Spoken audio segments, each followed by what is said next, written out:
Le village d'hier, il remonte à très très loin.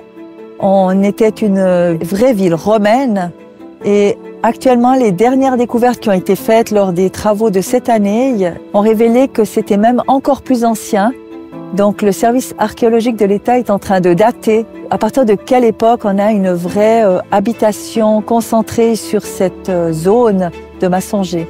Donc on a des vrais vestiges archéologiques et qu'on continue à découvrir lors de chaque travaux qui sont effectués dans les rues et sur les places locales.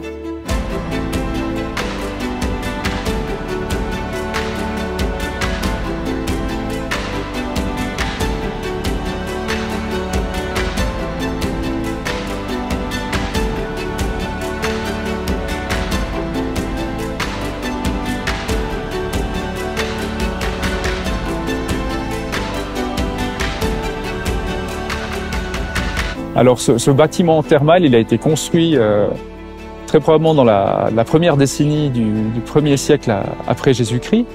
Et puis il a subi différentes restaurations, et entre autres une restauration autour des années 30-40 après Jésus-Christ, dans le cadre de laquelle on a mis en place cette mosaïque.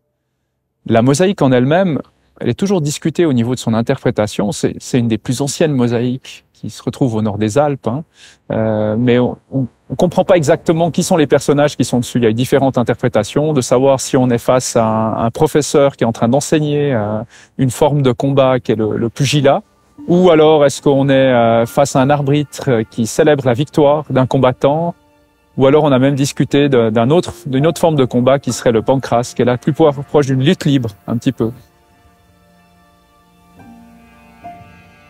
En Valais, on n'utilise pas spécialement le thermalisme profond, donc très très chaud pour pouvoir se chauffer, sauf sur le site de Lavey-les-Bains qui est quand même assez exceptionnel pour ça. Mais on a énormément de pompes à chaleur qui utilisent en fait simplement l'eau de la nappe pour pouvoir récupérer quelques degrés en plus et se réchauffer. L'eau a un parcours souterrain de à peu près 8000 ans, ça a été daté avec le carbone 14.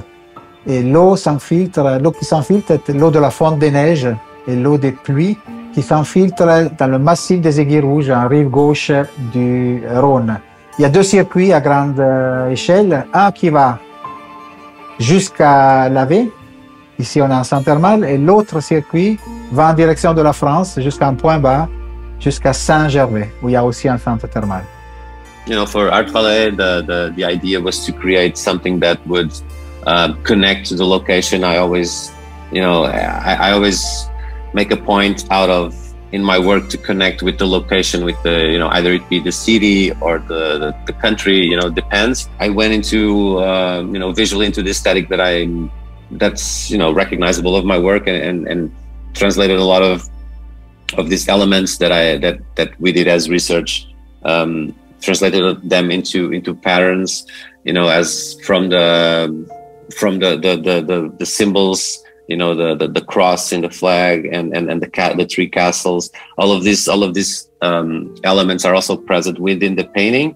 But as I just mentioned, they are also very subtle. You don't see them immediately, but they are there. They are present. In this way, the artwork itself, connects to the location. Massonger, l'idée c'était de pouvoir travailler l'ADN romain, toute l'histoire qu'il y a eu, et les termes, parce qu'on est sur la thématique de l'eau. En prenant ces deux éléments-là, c'était de sélectionner différents artistes. La mosaïque a été travaillée dans tout le bassin méditerranéen, partant peut-être de l'Afrique du Nord, en passant par Rome, mais c'est c'est au Portugal où cet art a pris un essor et son apogée. Le choix d'Atfiul, c'était pour parler à travers son art et la mosaïque de ce passé romain. Pour moi, dans le cadre de cette œuvre-là, qui m'a interpellé, c'est que Massonger était, il y a 2000 ans, le chef-lieu du Valais, donc la capitale du Valais. Et de se dire qu'aujourd'hui, on va se baigner dans des bains thermaux dans un petit village vaudois à côté, ça change complètement la vision qu'on a de ce village-là et des pouvoirs qui étaient distribués ou répartis par rapport au canton il y a 2000 ans.